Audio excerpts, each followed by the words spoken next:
اللهم أخرجنا من ظلمات الوهم والجهل للمعرفة والعلم آمين يا رب العالمين. Bapak, saudara, ikhwan akhwat fillah,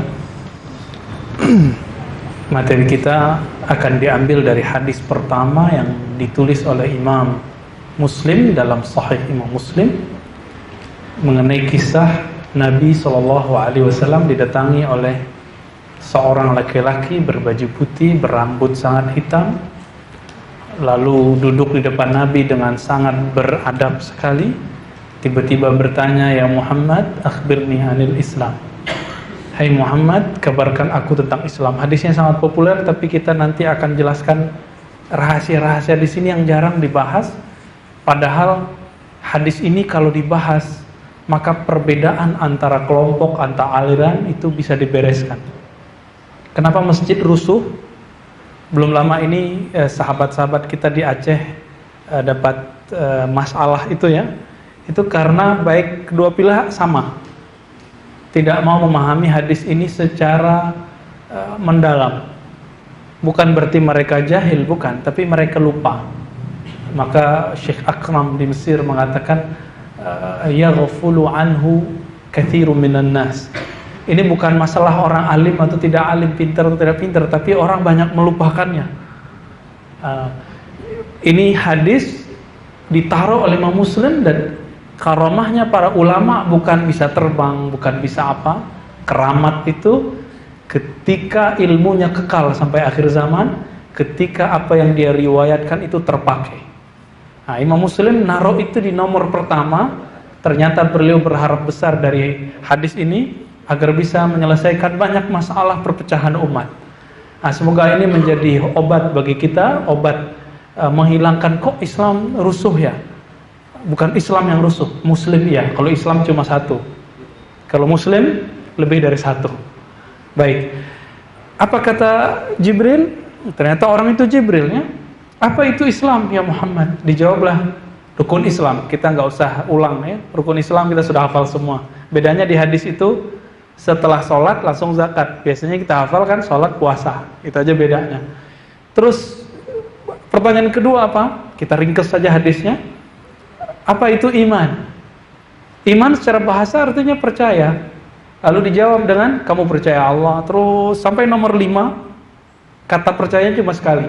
Tapi di gilir nomor 6, kata percaya diulang lagi. Antu'mina bil qadari. Kamu percaya dengan takdir. Jadi ternyata iman kepada Allah mencakup 5. Allah, malaikat, kitab, rasul, hari akhir itu udah satu. Jadi percaya kepada Allah plus semuanya akan terbawa. Namun meskipun ada orang percaya 5 ini, kadang dia gagal di nomor 6. Wa antu'mina bil qadari. Di riwayat Ibnu Umar, Imam Muslim menyebutkan di hadis pertama, bil qadari khairihi wa syarrihi, baik atau buruk. Tapi perlu diingat, orang mukmin itu tidak pernah merasakan takdir itu buruk, semua takdir bagi dia baik. Kata baik dan buruk itu perkataan asumsi. Maka Ibnu Umar menyebutkan, saya mencurigai bahwa ini adalah penjelasan Ibnu Umar, karena di hadis nomor 2 tidak disebutkan baik dan buruk. Abu Hurairah juga meriwayatkan hadis yang sama. Apa kata Abu Hurairah? Nabi bersabda, kau beriman dengan takdir kullihi, semuanya, bukan baik buruk. Jadi maksudnya apa? Bagi mukmin takdir itu semuanya baik. Contoh nih, kalau saya sakit, bapak ibu sakit, itu baik atau buruk? Secara zahir buruk ya, sepakat? Buruk? Buruk. Namun bapak ibu mungkin punya anak, punya saudara, punya teman dokter, perawat, atau kerja di bidang kedokteran, apoteker. Kalau nggak ada orang sakit, dokter hidup nggak? Perawat punya kerjaan nggak? Satpam di perawat itu di rumah sakit bekerja nggak? Apoteker berjaya nggak? Enggak. Ternyata Allah buat seperti itu. Maka sakit itu ada hikmahnya pada yang sakit, ada hikmahnya pada yang tidak sakit. Itu sebabnya kata Nabi dalam hadis lain, kullu amril mu'min khair. Semua keadaan urusan orang beriman itu baik. Berarti persepsi mainnya. Ya, semuanya main persepsi. Mau 01, 02 menang itu baik sebenarnya bagi orang mukmin. Ingat, bagi orang mukmin. Enggak malah mikir, kenapa ya saya sudah nyoblos ini kok yang menang ini? Enggak, dia enggak akan begitu. Antu'mina bil qadari khairihi wa syarri. Ini perlu. Karena kita sudah doa di mana-mana. Ya. Udah kor-kor di mana-mana. Kalau enggak faham bab ini, orang akan putus asa beragama. Di mana-mana, ya. Ini yang bikin orang rusuh. Kenapa? Tidak faham hadis bab iman. Oke. Kemudian pertanyaan yang ketiga, apa itu ihsan? Ihsan secara bahasa Arab artinya mengindahkan sesuatu, membaguskan sesuatu. Tetapi Nabi menerjemahkan ihsan apa? Anta'budallah ka'annaka tarah. Engkau ibadah seakan-akan engkau memandangnya, jika tidak engkau merasa dipandangnya. Kalau tadi jelas salat 5 waktu, mulai dari awal takbir, akhirnya assalamualaikum. Zakat jelas, puasa jelas.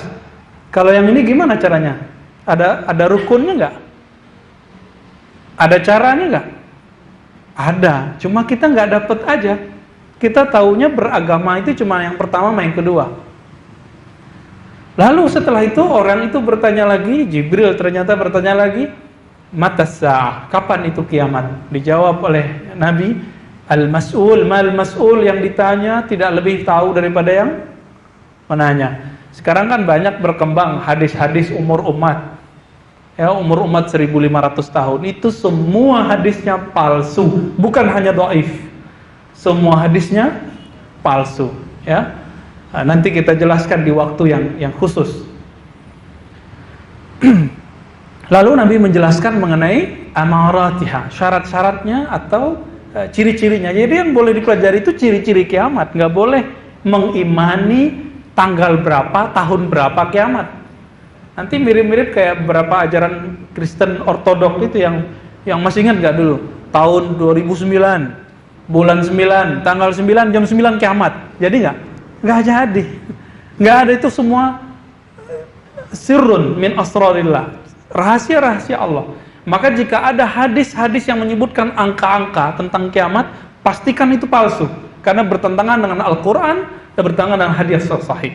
Nah, ketika ada sahabat bertanya, ya Rasulullah, matas sa'ah, kapan terjadi kiamat? Kalau yang bertanya sahabat, jawabannya beda. Tapi kalau yang bertanya Jibril, jawabannya beda lagi. Yang nanya nih sahabat, apa jawaban Nabi?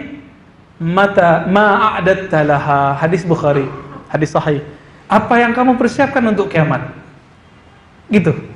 Jadi Nabi ketika yang nanya orang pinter, dijawabnya dengan kepintaran orang itu.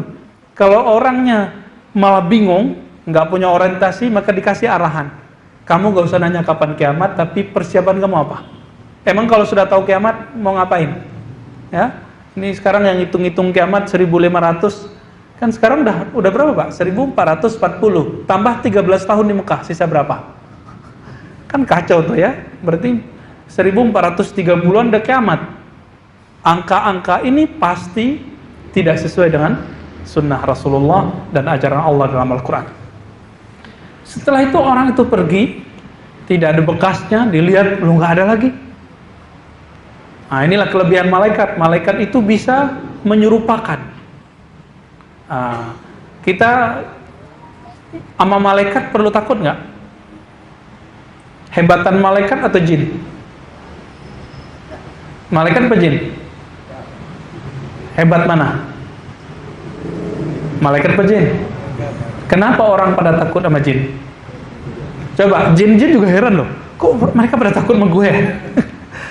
Jin itu berharap dia nggak ditakuti orang kayaknya. Kecuali jin syaitani, jin-jin syaitan. Itu memang senang kalau orang takut. Resek gitu. Saya nggak percaya mendigo, wallahi. Ini usul iman.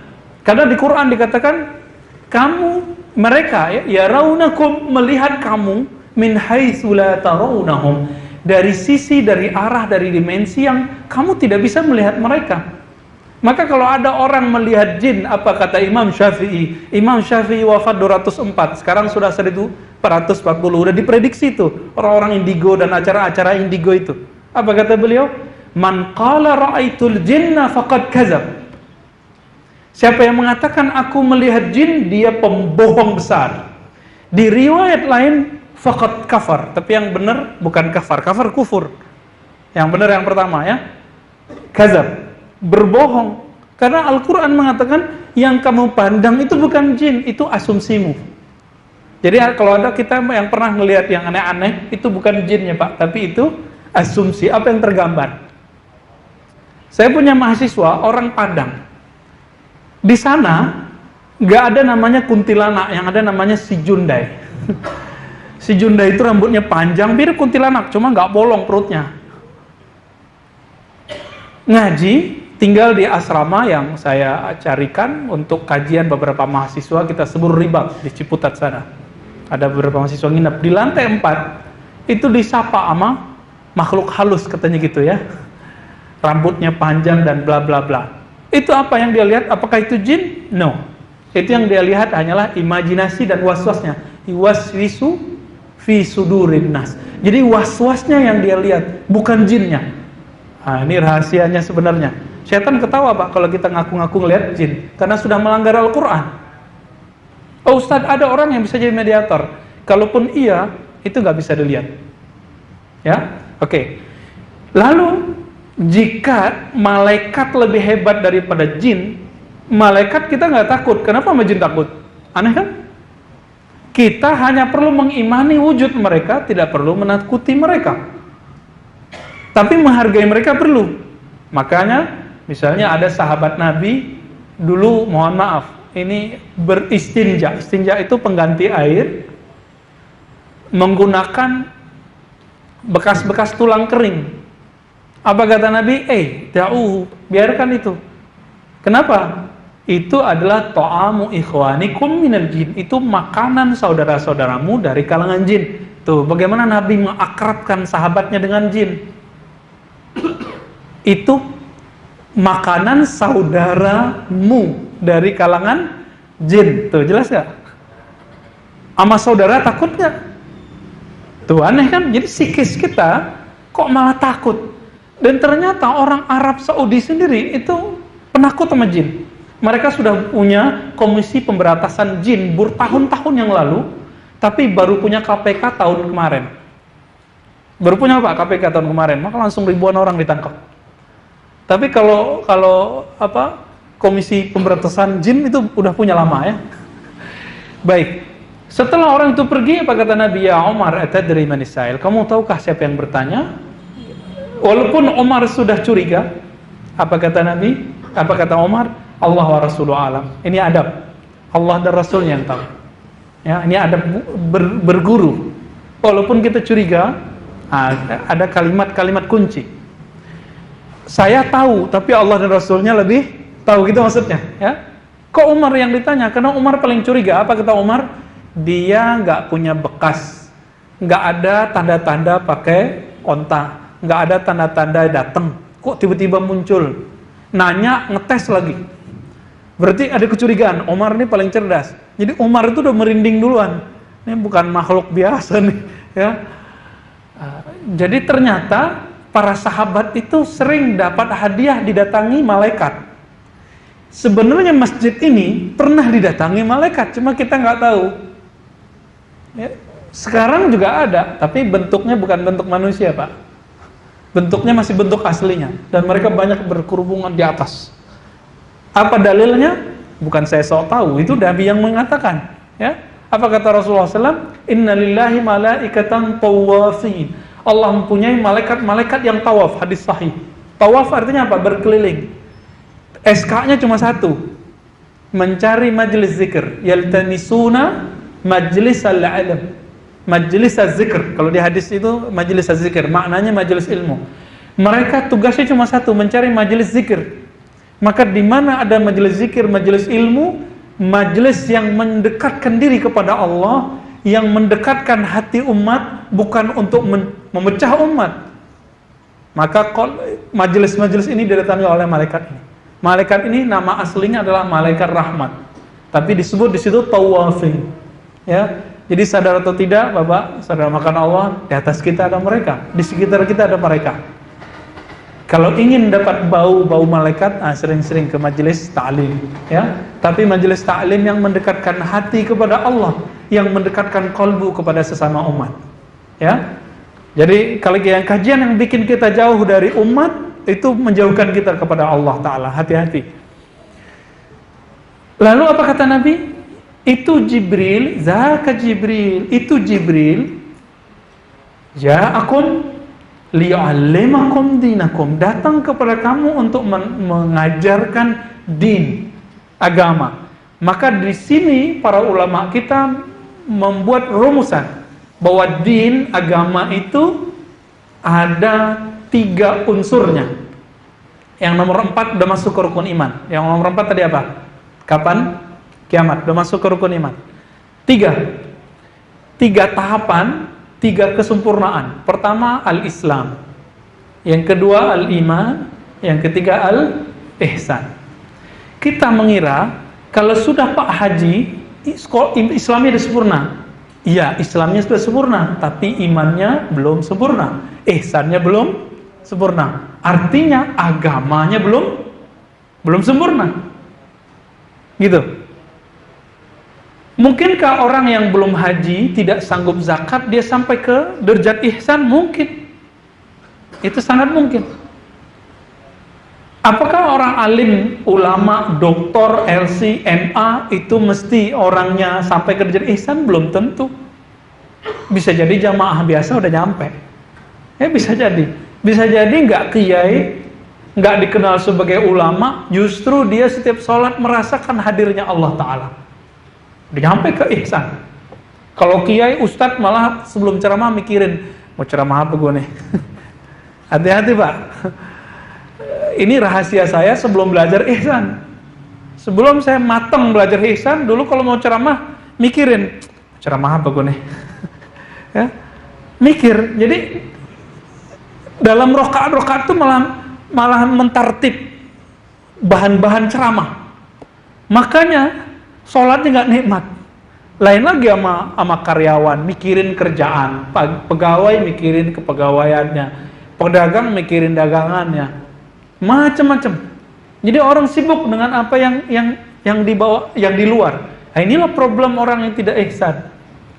Sibuk dengan yang di dunia, terus dibawa persoalan dunia ke dalam ibadah. Nah ini seharusnya kan dibalik, ibadahnya dibawa ke dunia. Ini enggak, dunianya dimasukin ke ibadah. Makanya pikirannya keluyuran Bapak sholat. Baru takbir, Allahu Akbar, udah keluyuran kemana-mana ya. Iya, begitu enggak? Kenapa? Kita baru belajar sholat al-Islam, belum belajar sholat al-iman dan al-ihsan. Oke. Al-Islam itu melahirkan satu ilmu bernama fikih. Apa arti fikih? Pemahaman terhadap hukum Islam yang zahir. Contoh, setiap buku-buku fikih dimulai dari cara bersuci. Di sini ada kajian fikih? Ada ya? Dimulai dari fikih? Dimulai dari taharah bersuci? Iya. Bersucinya apa? Bersuci dari hadas besar, hadas kecil. Pakai apa? Pakai air. Air ada 7 macam. Terus ada lagi, ada kategorisasi air. Air suci, mensucikan, suci, tidak mensucikan, air mustakmal, air bla bla bla bla bla. Kapan air tidak suci? Itu pembahasan fikih. Pembahasan fikih.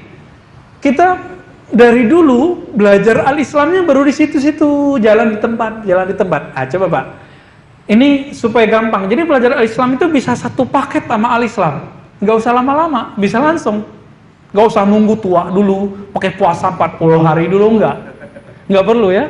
Contoh, ini Bapak Saudara, kalau sholat, di sarungnya, di gamisnya, di celananya, ada percikan sedikit dari kotoran. Misalnya tadi buang air kecil, buang air besar, ada percikan dikit.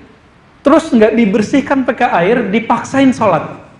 Apa yang terjadi? Dari awal takbir sampai akhir assalamualaikum, apa yang terjadi? Pikirannya ke itu sarung gue kayaknya gitu ya. Kayaknya enggak ya kali ya.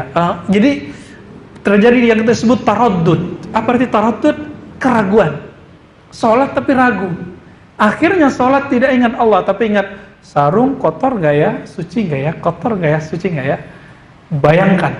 Bayangkan, kalau ada kotoran di fisik, kotoran di sarung, lalu kita biarkan sedikit saja di ujung, maka sholat kita terganggu dari awal sampai akhir.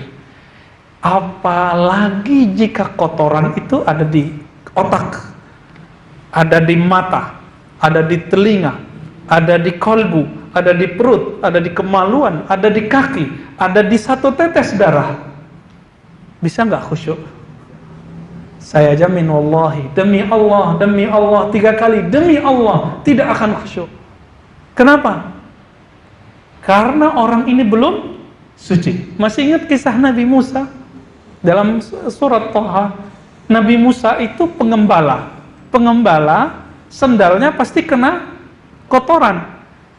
Ketika dia melihat cahaya, dia bilang ke istrinya, anak dari Nabi Syuaib, wahai istriku yang saleha, kamu pulanglah ke rumah, tunggulah di sana, aku hendak memenuhi panggilan Rabbku. Jadi beliau melihat cahaya Allah. Di mana? Di Goa Tur, Sina. Masuk ke sana, sebelum masuk apa kata Allah? Fakhla na'alaik. Maka lepaskanlah sendalmu. Jadi ternyata masuk ke rumah ibadah, melepas sendal, itu syariat sudah tua dari Nabi Musa alaihissalam dan bertahan sampai hari ini. Saya sudah masuk sinagog pakai sendal. Udah masuk gereja belum? Masuk gereja pakai sendal, tapi masuk masjid la yajuz, ya, nggak boleh pakai sendal. Sendalnya taruh, pikirannya bawa, kolbunya bawa. Jangan sampai bawa sendal tapi pikiran taruh di pintu. Ya, ini yang terjadi. Apa bahasa makan Allah? Jangankan kita, Nabi Musa ada kotoran di sendalnya, ini filosofi aja sebenarnya, hikmah. Fakhla'an alaik, tinggalkan sendalmu karena ada kotoran di situ, baru masuk. Ya. Ini disebut muqaddas tua. Ya, tua bukan tua bahasa Indonesia, tua tempat, nama tempatnya ya. Muqaddas itu tempat yang suci. Jamaah hadirin yang hadirat yang muliakan Allah. Jadi ketika bersuci, waktu menyuci wajah, langsung itikadkan, ya Rabb, gugurkan dosa mataku. Itu sudah sampai di ihsan. Sudah sampai di ihsan langsung. Ketika mencuci tangan, ya Allah, di tanganku ada maksiat, di tanganku ada kezaliman, maka tolong bersihkan. Begitu terus sampai kepada ujungnya. Ketika mengusap kepala, ya kepala kita kan banyak pikiran joroknya, ya berapa file yang jorok-jorok di sini, sangat banyak. Nah, itu yang makanya Imam Malik mengharuskan untuk mengusap dari depan sampai belakang, balik lagi. Tapi Imam Syafi'i melihat di ayatnya nggak mesti semua kok gitu. Jadi perbedaan ini hanya perbedaan para imam, tapi ayatnya tidak menyinggung itu. Nah, jadi bisa sebenarnya. Kembali ke fikih. Ihsan itu untuk bercontoh aja biar gampang nyampenya. Kita kembali ke fikih. Fikih ini karena pemahaman fisik. Tadi Imam Malik ini imam salafus soleh.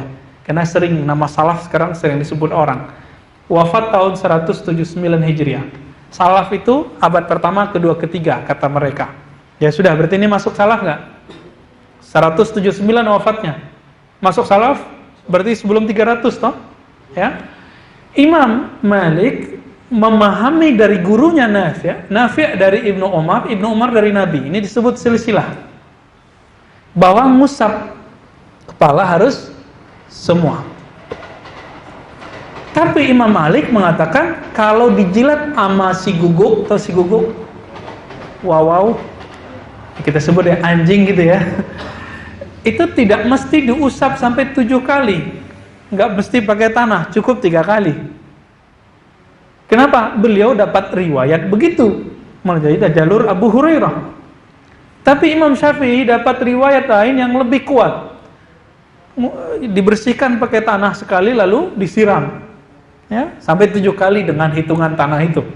Dan Imam Syafi'i memilih. Jadi ini yang disebut mazhab. Jadi mazhab itu bukan agama baru. Mazhab itu adalah pemahaman hadis.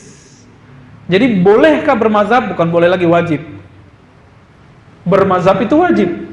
Karena kalau tidak bermazhab, lalu paham nggak? Karena bermazhab artinya berfaham. Gitu ya. Jadi tolong diluruskan, saya nggak mau ikut mazhab Syafi'i. Nah, mungkin yang kita bayangkan mazhab Syafi'i itu buatan Imam Syafi'i, itu keliru, Pak. Mazhab itu artinya pemahaman yang diwariskan oleh Nabi, lalu ke sahabat, lalu ke tabi'in, tabi'ut tabi'in, terus sampai sekarang. Itu disebut mazhab. Sistem berpikirnya disebut dengan manhaj. Apa arti manhaj? Sistem berpikirnya. Maka mazhab banyak, manhaj juga banyak. Nggak ada satu. Nggak mungkin manhaj lebih dari satu, mazhab lebih dari satu. Ini guru murid bisa beda loh ya. Guru murid beda. Contoh saya juga beda sama guru saya. Guru saya mengatakan boleh azan di kubur. Bagi saya nggak usah.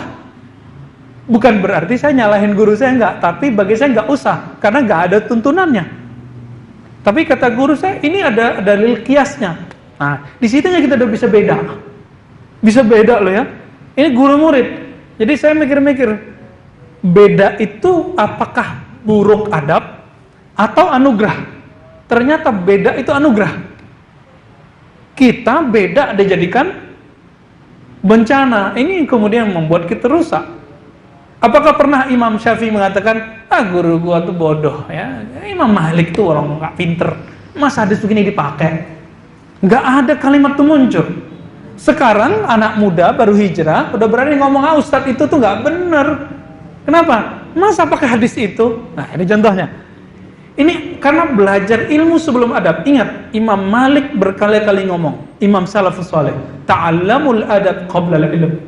Belajar adablah sebelum belajar ilmu. Itu, saya orang Sumatera. Ini depan saya ada orang Sumatera nih, kedua ya.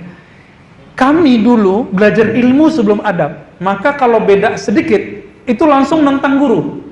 Gurunya senang ditentang, Pak, karena tujuan gurunya biar debat. Ini bedanya orang Sumatera tuh. Di Banten, di Sunda, di Jawa, Madura, itu kalau pertama masuk pesantren, kitab pertama yang dipelajari Ta'limul Muta'allim atau Adabut Ta'lim. Apa artinya? Adab-adab belajar. Makanya saya ngobrol dengan senior saya namanya Pak Dasrizal. Dulu orang Kementerian Agama pindah ke kampus ya. Apa kata dia? Saya pikir-pikir lama, dia peneliti bertahun-tahun. Apa kata dia? Saya pikir-pikir kayaknya orang-orang sana itu, orang kita maksudnya, kurang adab tapi cerdas. Karena apa? Karena nggak belajar adab dulu sebelum ilmu. Nah, tapi dia juga punya kritik sama orang Pulau Jawa. Apa kata dia? Kok orang Jawa ini adabnya tinggi-tinggi, tapi kadang-kadang ilmunya nggak nembus. Dia punya tujuan ini juga, Bang, kritis. Kita kirain memuji orang Jawa, ternyata mau kritik juga ya. Nggak ada yang lepas dari kritikan sama dia. Kebanyakan adab lama ngajinya. Ya, macam-macam ya, wallahu taala alam. Terlepas dari masalah ini, Imam Malik dipuji oleh Imam Syafi'i, pada mereka beda. Apa kata Imam Syafi'i? Laula Malik lahalaka Syafi'i. Lahalaktu. Kalau nggak ada guru ke Malik, Syafi'i binasa. Syafi'i nggak ada ilmunya. Lalu dipuji apa? Kalau nggak ada Malik, nggak ada Sufyan, halakal Hijaz. Maka negeri Hijaz yang sekarang jadi Saudi hancur. Ilmunya nggak ada. Nah ini kita lihat. Jadi ulama itu beda, tapi nggak saling hujat. Tapi adakah ulama yang menghujat? Ada satu. Ya, saya tunjukin, mau nggak ditunjukin? Ya, sebelum Imam Syafi'i itu ada ulama yang seumuran dengan Imam Malik, namanya Hammad bin Zaid. Siapa? Hammad bin Zaid. Hammad bin Zaid ini tinggal di Basrah. Basrah dekat Baghdad, Irak. Nggak jauh dari situ kayak Jakarta sama Bandung. Ada namanya Kufah. Basrah ini kota-kota orang yang rendah hati, banyak ilmu hadis. Tapi di Kufah kota politik, banyak pembohong, banyak pencitraan. Banyak pembual, banyak hadis palsu. Tapi juga banyak orang pinter. Karena ini rumus, di mana banyak kemungkaran maka di situ banyak kebaikan. Kalau ada orang buat mungkar maka amar ma'rufnya kenceng. Itu udah rumus sunatullah. Di mana ada orang suka nyalah-nyalahin maka di sini ada orang yang suka bener-benerin gitu. Di mana ada dakwah yang keras maka nanti dakwah yang lembut juga akan bertambah kuat. Itu sunatullah. Ya, sunatullah terjadi. Ahmad bin Zaid mengata-ngatai seorang imam yang kita kenal selama ini imam hebat. Siapa nama imamnya? Imam mazhab pertama yang kita kenal siapa? Abu Hanifah. Sebelum beliau sebenarnya sudah banyak, tapi yang kita kenal kebanyakan orang awam adalah Imam Abu Hanifah. Wafat tahun 150 Hijriah, beliau wafat Imam Syafi'i lahir. Abu Hanifah. Imam Abu Hanifah ini karena tinggal di Kufah. Dulu belum ada Google. Belum ada YouTube. Belum ada telepon. Maka kalau ngecek hadis nggak bisa pakai telepon, nggak bisa pakai Google. Dulu kalau mau ngecek hadis harus melakukan perjalanan manual, pakai onta, sampai kemana. Orang mengatakan saya dapat hadis dari fulan, harus dikejar. Fulannya negeri mana harus dikejar. Karena keterbatasan transportasi, karena dulu tidak ada taksi, nggak ada ojek online gitu ya, nggak ada pesawat. Nanti kalau saya sebut iklan lagi ya, iklan gratis. Maka beliau memilih untuk langsung menggunakan qiyas. Qiyas itu membandingkan sisi persamaan antara dua hal yang ada dalam syariah dengan hal baru. Apa persamaannya? Jika sama maka hukumnya sama. Gitu. Disebut qiyas. Contohnya, bolehkah zakat fitrah pakai fulus atau yang senilai dengan makanan? Kalau dulu nggak ada beras juga kan di situ. Yang senilai dengan gandum dan kurma. Apa kata beliau? Boleh. Beliau mengatakan di zaman itu kalau ada orang mengatakan berzakat fitrah pakai dinar, dirham, pakai fulus, itu dianggap orang sesat. Tapi Abu Hanifah, dia kan ditawarin jadi hakim agung, nolak sampai disiksa. Milih jadi apa? Jadi pedagang kelontong. Jadi punya minimarket sendiri, buka toko di pasar, dan beliau jadi pedagang. Karena beliau praktisi ekonomi, praktisi dagang, praktisi bisnis tradisional, beliau melihat kebutuhan ekonomi mikro itu terlihat jelas. Apa kata beliau? Orang itu lebih butuh fuluskah, dinar dirhamkah daripada makanan. Ya udah kalau gitu kasih aja yang senilai dengan apa yang ada dari gandum. Berarti pakai fulus dong. Kalimat ini nyebar kemana-mana, tidak ada satu ahli hadis pun yang berani mengikutinya. Akhirnya Hammad bin Zaid karena dapat kabar, yang dia dapat kabarkannya apa?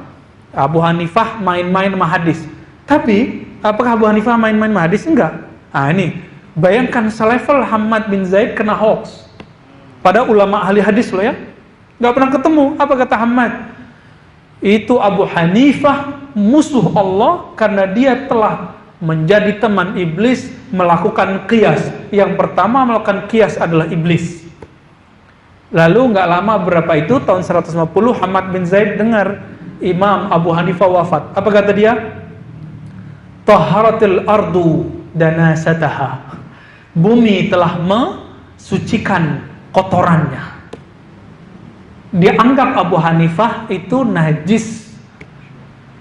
Bayangkan, dulu ada loh ya.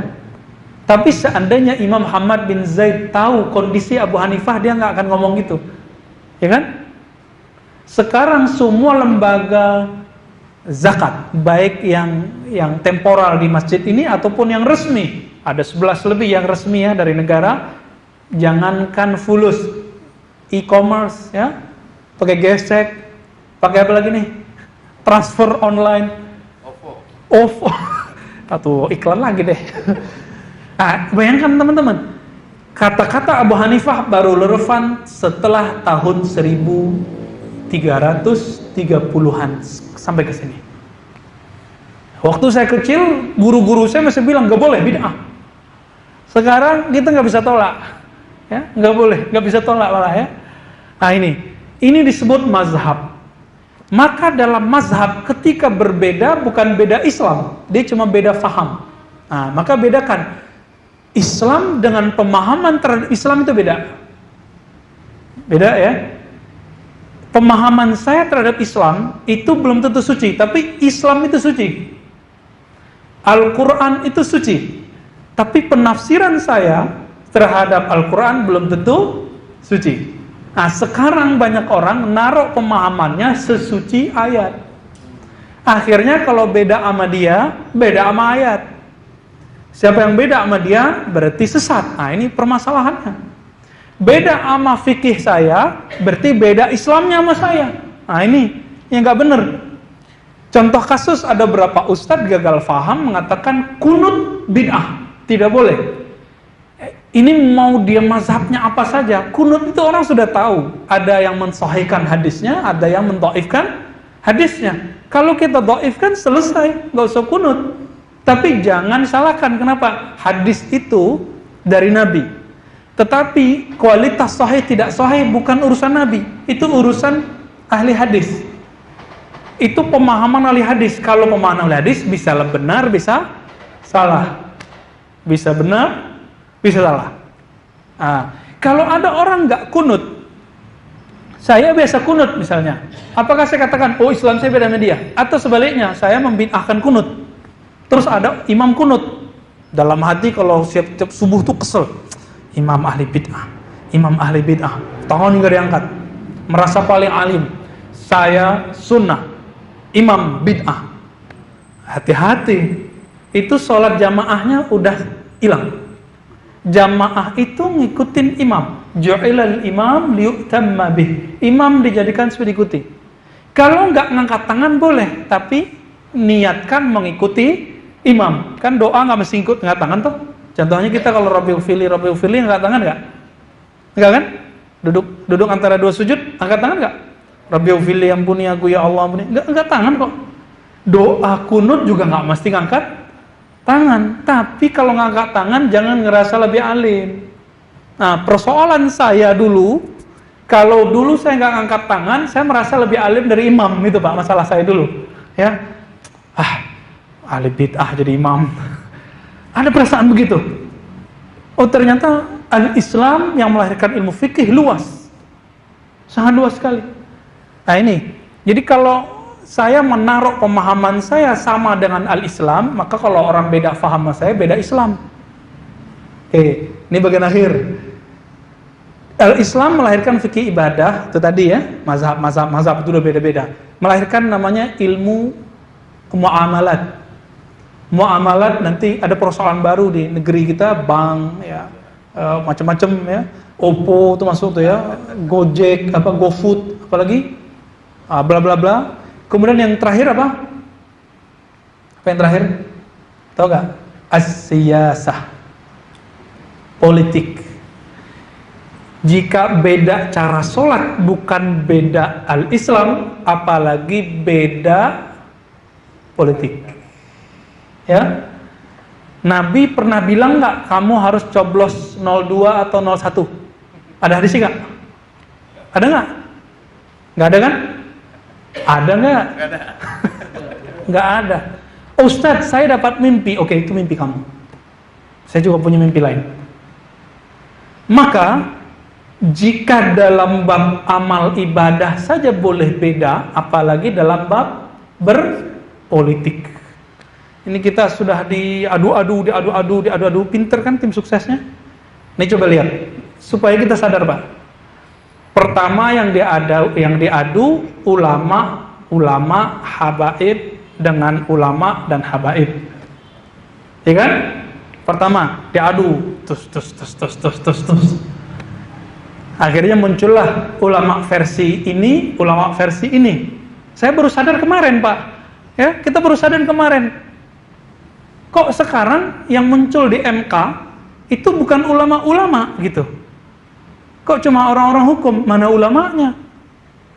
Mana jamaahnya? Kalau kopiah mah itu urusan lain ya. Kalau jenggot mah urusan lain. Kemana ulama yang dulu beradu-adu itu? Mana? Terus abis itu yang diadu umat, ya muncullah kemudian, itu hebatnya tim sukses. Nggak tahu belajar ke siapa itu ya, tim suksesnya. Kayaknya belajar ke tim suksesnya Donald Trump kali ya. Karena isu yang dipakai di Amerika adalah isu agama. Isu agama dan ras. Isu agama plus ras. Habis itu yang diadu apa lagi? Ulama sama ulama, Habib sama Habib. Habis itu umat sama umat. Baru deh ya.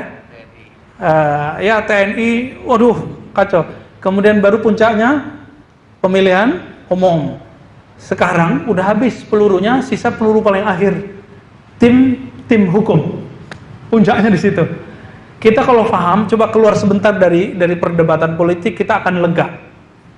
Coba keluar sedikit sebentar saja, kita akan lega, Pak. Kalau kita masih debat di situ, pikiran ini akan tersiksa.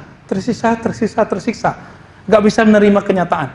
Ya, Bapak Saudara, maka Allah, jika dalam bab ibadah bisa beda, bukan beda Islam, bukan beda agama, apalagi dalam bab muamalat, apalagi dalam bab politik. Ya, Imam Juwaini mengatakan, jika dalam ibadah bisa beda cara, apalagi dalam bab muamalat, apalagi dalam bab politik. Dalam kitab Ghiyasul Umam. Ya, cukup. Jam berapa kita masuk isyanya? Belum sampai ihsan. Waktunya belum. Udah tinggal mepet nih Pak. Cuma 7 menit lagi nih. Nah, jadi maaf ya. Jadi setelah kita isya dulu. Setelah itu kita kalau bisa lanjut untuk bisa tanya jawab. Ya. Boleh ya.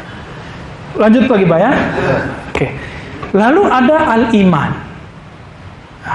Kalau tadi melahirkan mazhab Syafi'i, Maliki, belakangan muncul Jemaah Tabligh, muncul Salafi, muncul kalau Indonesia NU, Muhammadiyah, Persis, itu bagian dari al-Islam.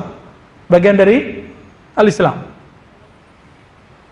Yang kedua, al-iman melahirkan aliran-aliran akidah, kepercayaan. Maka muncullah ahlus sunnah. Muncullah ahli bid'ah. Ada bid'ah dalam fikih, ada bid'ah dalam akidah. Itu beda kelompok. Bid'ah dalam akidah muncul ada kelompok Syiah.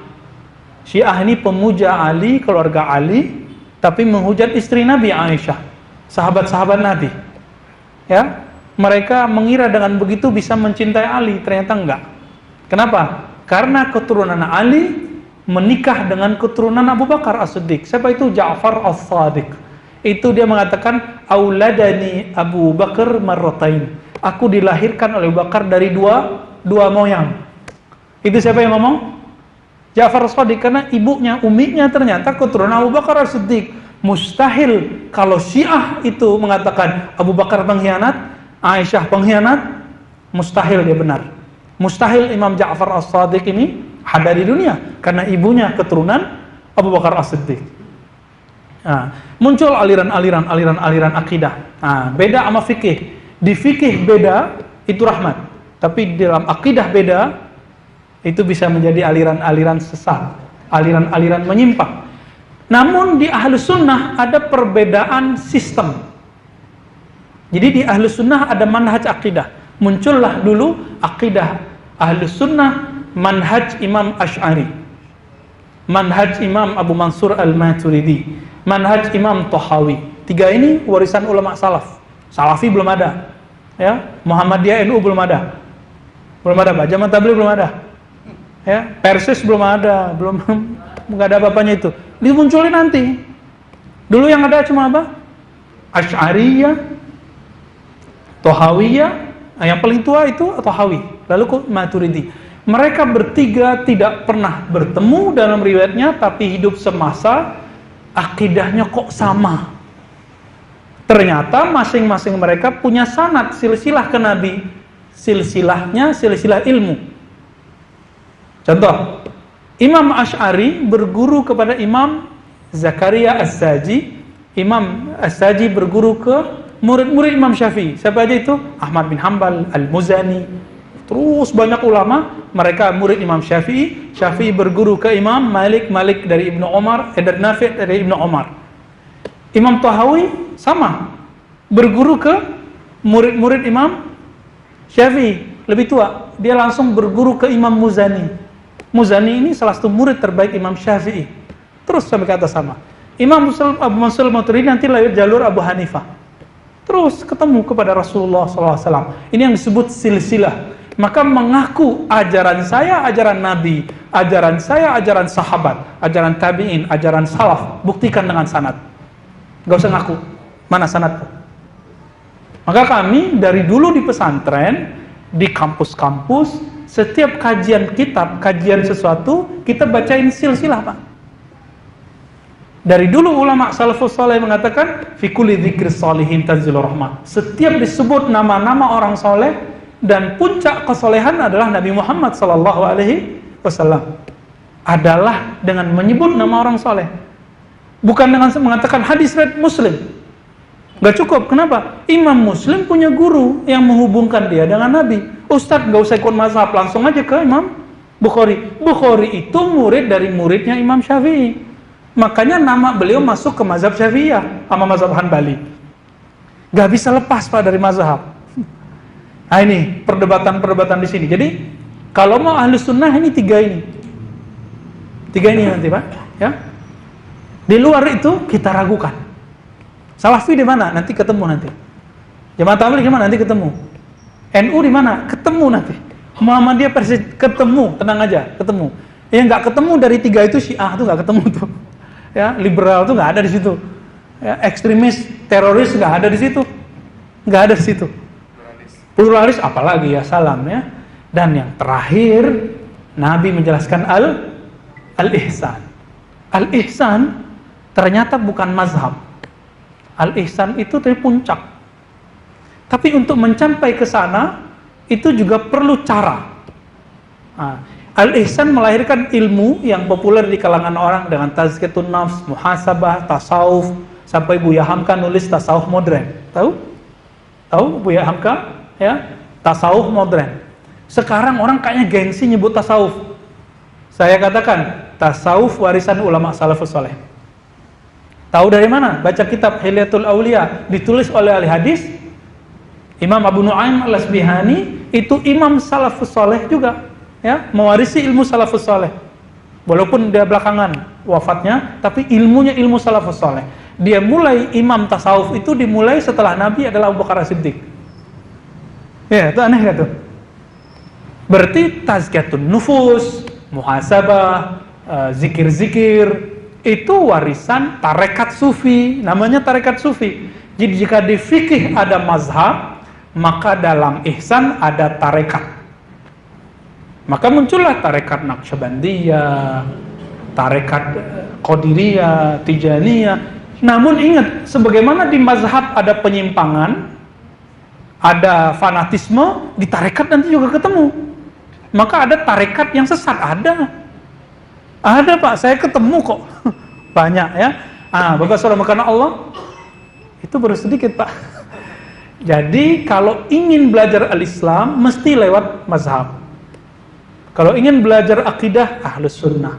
Kalau ingin belajar al-ihsan mesti bertazkiyatun nufus, bertasawuf atau bertarekat. Kalau enggak lengkap. Jadi al-Islam sepertiga, al-iman sepertiga, al-ihsan sepertiga. Siapa yang cuma ngambil sebagian berarti agamanya belum sempurna. Mari kita sempurnakan ajaran ini. Maka kurikulum masjid ini harus kurikulum 3 kajian itu. Jangan fokus cuma di fikih, fokus cuma di akidah, atau fokus cuma di tasawuf. Kalau tasawuf nanti jadi liberal semua, Pak. Baik, kita cukupkan kajian. Kalau mau tanya jawab nanti tafadhol, mungkin ada sekitar 25 menit atau 15 menit setelah Isya. Wassalamualaikum warahmatullahi wabarakatuh.